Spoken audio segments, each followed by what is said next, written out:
Et maintenant, l'invité de la matinale, c'est l'un de nos meilleurs sociologues, celui qui s'intéresse à nos baisers, à nos sacs à main, à notre lit conjugal, à nos disputes de couple, à notre identité. Grand spécialiste du couple, le voilà qui s'intéresse à l'éducation et qui publie chez Armand Collin l'uniforme scolaire. Quelle société voulons-nous pour nos enfants ?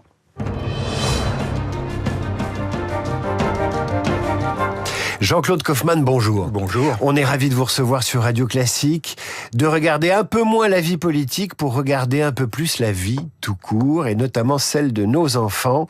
Alors la question est toute simple, pourquoi vous vous êtes intéressé à l'uniforme scolaire et puis vous êtes remonté très loin ? Parce que j'étais agacé. Des fois, j'ai des envies de livres. Il n'y a rien de dérisoire dans la société. Dans votre liste, j'ai même fait un livre sur la chaussette, par exemple. Et les fesses aussi. Il y a rien. On peut tout faire parler. Donc j'ai des envies de livres tous les jours. J'ai une envie de livre chaque matin en me rasant, une nouvelle envie. L'uniforme scolaire, c'est pas une petite chose, c'est politique. Voilà. Oui, voilà. Vous avez dit dans l'introduction, on va prendre un peu de repos en prenant un peu de distance avec la politique. On y revient toujours. Ah oui, là on y revient. Et alors des fois j'ai une liste des livres que je voudrais faire, mais il y a un moment, il y a un sujet qui passe devant parce que ça me prend, je suis agacé. Et là j'ai été agacé par le débat autour de l'uniforme scolaire. Pourquoi ? Il est vide, il est d'une pauvreté et il est faux. Il s'est inscrit, c'est un débat purement politique de clan. C'est la gauche contre la droite. La droite s'est emparée de la question de l'uniforme scolaire dans l'idée qu'il faut restaurer de l'ordre de la discipline et de l'autorité dans la société. Bon, je ne débat pas de cette question-là, donc ils se disent, il y a l'uniforme, on va recadrer un petit peu les enfants, l'uniforme c'est bien, pourquoi pas revenir à cette idée ? Et du coup, la gauche s'est positionnée contre, parce que c'était une idée de droite. Alors que vous dites dans le livre que l'uniforme a peut-être été une idée de gauche au départ. Mais c'est une idée de gauche au départ. Mais avec cette idée gauche contre droite, on ignore toute la richesse du débat. Parce que pourquoi l'uniforme se développe-t-il depuis 10-20 ans à travers le monde? Si c'est une vieille idée, une vieille chose, parce que la première idée qu'on a, c'est que l'uniforme scolaire, c'est un peu militaire, ou bien c'est un peu le 19e siècle. On est dans la société de l'invention de soi, des jeunes qui s'habillent comme... Ou c'est l'embrigadement. Pour certains, c'est l'embrigadement. Ou bien c'est l'embrigadement. Et en fait... Il se développe dans certaines parties de la France, dans l'outre-mer, sans qu'il y ait de décision du rectorat ou des autorités quelconques, il s'est développé tout seul. Il y a des expérimentations, en fait, dans le public et dans le privé. Mais c'est plus que des expérimentations. Il est en train de devenir la norme aux Antilles, par exemple. Et pourquoi ? Mais c'est pas une exception aux Antilles, c'est nous qui sommes une exception. C'est ça qu'il faut comprendre. Les Français sont une exception en Allemagne, en Angleterre, aux États-Unis, en Australie. L'Europe continentale est une exception. L'Europe continentale est dans l'espèce de la norme de l'individu roi qui s'est imposée depuis les années 60, c'est-à-dire on est au centre de sa vie, on décide de tout, on s'habille comme on veut, surtout à la jeunesse qui est le moment le plus fort de la créativité individuelle. Donc c'est la nouvelle norme et on n'arrive pas à avoir l'imaginaire qu'il pourrait y avoir quelque chose d'autre. Or, l'uniforme se développe. Déjà, donc l'Europe continentale est une exception, parce que dans la majeure partie du monde, il y a un uniforme scolaire. Et dans les pays où il n'y avait pas l'uniforme scolaire, comme aux États-Unis ou au Canada, il se développe depuis une trentaine d'années. Pourquoi ? Alors pourquoi est-il justifié surtout ? Si on laisse de côté l'embrigadement, le côté droitard, qui vous semble être des arguments qui tiennent pas la route, qu'est-ce qui fait que l'uniforme est intéressant ? Alors il y a des endroits où le débat est un tout petit peu plus riche, mais sans aller au fond, parce que le fond des choses est très très compliqué. Il y a des débats un peu plus riches où par exemple on souligne la question du besoin d'appartenance, de pas être complètement dans sa bulle individuelle, mais de se raccorder aux autres, qu'il y ait un esprit de l'école, d'une certaine manière, à laquelle on appartient. Mais le fond du sujet, c'est un petit peu compliqué, mais si je puis me permettre, j'essaie de prendre une minute pour expliquer ça. On est donc dans cette société de l'invention de soi. C'est un changement de société radical, une mutation anthropologique depuis un peu plus d'un demi-siècle. On est passé d'une société qui était cadrée, qui avait des cadres moraux, des cadres sociaux, qui définissaient les individus, qui les enfermaient aussi. C'était pas la société de la liberté, mais on était porté, cadré. Et on est passé à la société, l'inverse, la société du sujet, qui invente sa vie complètement librement, qui décide de sa vérité, de sa morale. Liberté, émancipation extraordinaire. Mais est-ce qu'on peut aller partout comme ça, de manière anarchique, sans régulation? Est-ce que l'enfant est une personne absolue? C'est ça le grand débat. Est-ce que l'enfant, il peut décider de tout? Le pauvre, parfois, il est complètement perdu et fatigué. Et les enfants, pas les ados, mais les jeunes, ils sont tout heureux de rentrer dans l'uniforme. Déjà, ils adorent se déguiser. Rentrer dans des déguisements. Et là, ils rentrent dans quel déguisement? Dans le rôle d'écolier. Quand ils rentrent à l'école, ils ne sont pas simplement l'individu roi, ils deviennent l'écolier. Est-ce que votre meilleur allié est Harry Potter?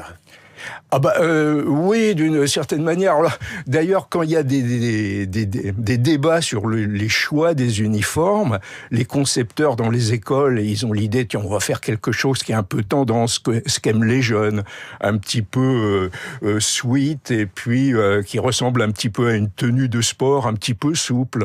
Et alors, quand les enfants sont consultés, ils disent, non, c'est pas ça qu'on veut. Jean-Claude, on veut le blazer.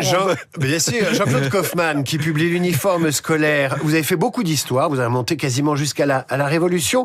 Il y a des gens qui disent, mais à quoi bon l'uniforme à l'école? Quand vous faites la sortie des collèges, ils sont tous habillés pareil. Moi, j'ai été très frappé l'année dernière. Je suis passé devant un collège, lycée du 16e arrondissement. Les garçons, comme les filles, avaient des baskets blanches Nike, je cite les marques, volontairement. Ils avaient un pantalon, vous savez maintenant, un peu patte d'éléphant très bouffant, et une doudoune noire et un sac noir. Et il n'y avait pas beaucoup de différence entre les garçons et les filles. À quoi bon l'uniforme, puisqu'ils sont déjà dans une forme d'uniformité? Mais vous allez nous dire que c'est pas pareil. Mais non, parce que ils ont décidé d'être comme ça. Chacun a décidé, mais il a décidé d'être comme les autres. Parce que c'est un petit peu rassurant. Mais l'uniforme, il y a une grosse différence. L'uniforme, des fois, c'est un grand terme. Des fois, l'uniforme, c'est un polo, simplement. C'est un point de repère. Mais c'est un point de repère institutionnel. L'appartenance, ça peut être l'appartenance au groupe, comme dans une équipe sportive. On est du même groupe. Et ça, c'est très vite ressenti. Et c'est déjà bien, c'est déjà pas mal de sortir de sa petite bulle individuelle. Et quand on appartient à un groupe, on accepte plus la notion de règle, alors? On accepte plus la notion de règle et de rentrer dans ce rôle. C'est très, très... Il y a une tradition en sociologie qui a été un peu perdue d'études sur la question des rôles sociaux. C'est extrêmement important. On n'est pas un individu débridé, sans contexte et tout ça. Il y a des rôles dans la société. Et il y a un rôle extrêmement important qui est celui d'écolier, dans un positionnement par rapport à l'apprentissage du savoir. Vous êtes un peu écouté quand même parce que c'est développé ces 20 dernières années, notamment dans les universités françaises qui étaient très réfractaires à ça, la cérémonie de remise du diplôme. On met une toge, on a sa toque, on la jette en l'air au moment... C'est quelque chose qui n'existait pas au milieu des années 80. Oui, alors on a dit on s'américanise. Mais est-ce que ça a quand même du sens? Ça, c'est comme Harry Potter, là, oui. On dit on s'américanise. Non, oui, bien sûr, on va prendre les images disponibles. Les images disponibles, elles nous viennent de ces cérémonies qui sont plus développées aux États-Unis.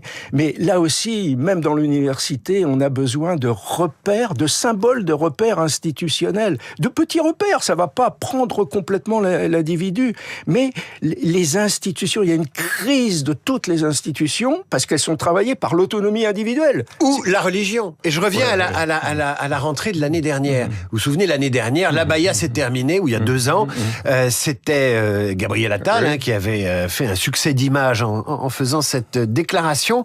L'Abaya est un uniforme religieux. L'uniforme scolaire permet-il de contrer l'entrisme religieux à l'école? Ou l'Abaya est-elle justement la revendication, selon vous, d'un besoin d'uniformité? Non, c'est pas du tout l'abaya, c'est un uniforme qui est relié à une affirmation identitaire. La société, les institutions sont menacées par les affirmations identitaires, le communautarisme, etc. Et là, on peut trouver un habit qui permet effectivement de renforcer cette affirmation identitaire. Mais contre ça, ce qui doit résister, c'est l'idée de la République, de la laïcité. du lien républicain, l'individu qui s'inscrit dans cet ensemble volontaire des individus. Et c'est là qu'on peut trouver l'uniforme scolaire. 120 ans de la loi de laïcité célébrée cette année. Jean-Claude Kaufmann, l'uniforme scolaire. Une autre question, c'est celle de l'uniforme des profs. On n'en parle pas, mais ils avaient une blouse, les profs. Oui, alors les enfants aussi. Alors des fois, parce qu'il y a une histoire de l'uniforme en France, ça vraiment on l'ignore. À l'origine, effectivement, c'est la gauche, notamment Robespierre, la Révolution française, etc. Et puis après, ça serait très long à développer. C'est dans le livre. Hein. C'est Napoléon qui développe plutôt un uniforme militariste, d'où une réaction de la gauche contre ça. Et puis, alors qu'il se développe dans tout le monde anglophone, qu'il devient la norme. En France, il semble y avoir une certaine disparition de l'uniforme, mais il renaît par la base à travers la blouse. Mais on me dit, mais non, c'était juste pour éviter les taches d'encre. Oui, peut-être, bien sûr, mais en même temps, c'est les familles qui d'elle-même mettait cette blouse pour faire rentrer les enfants dans ce rôle d'écolier. La blouse, aussi disparate fut-elle, était un uniforme. D'ailleurs, aujourd'hui, parfois, c'est simplement, comme je l'ai dit, un polo, un sweat, etc. Et le professeur, lui, bien sûr, revêtait sa blouse, qui elle aussi n'était pas très très uniforme. C'était sa blouse personnelle, etc. Et c'était pour rentrer dans la fonction, être protégé d'une certaine manière en rentrant dans la fonction. Jean-Claude Kaufmann, l'uniforme scolaire, vers quelle société voulons-nous pour nos enfants? Ça vient de paraître, c'est paru à la rentrée chez Armand Collin. Vous étiez passionnant. Vous reviendrez sur Radio Classique. Bien sûr, merci beaucoup.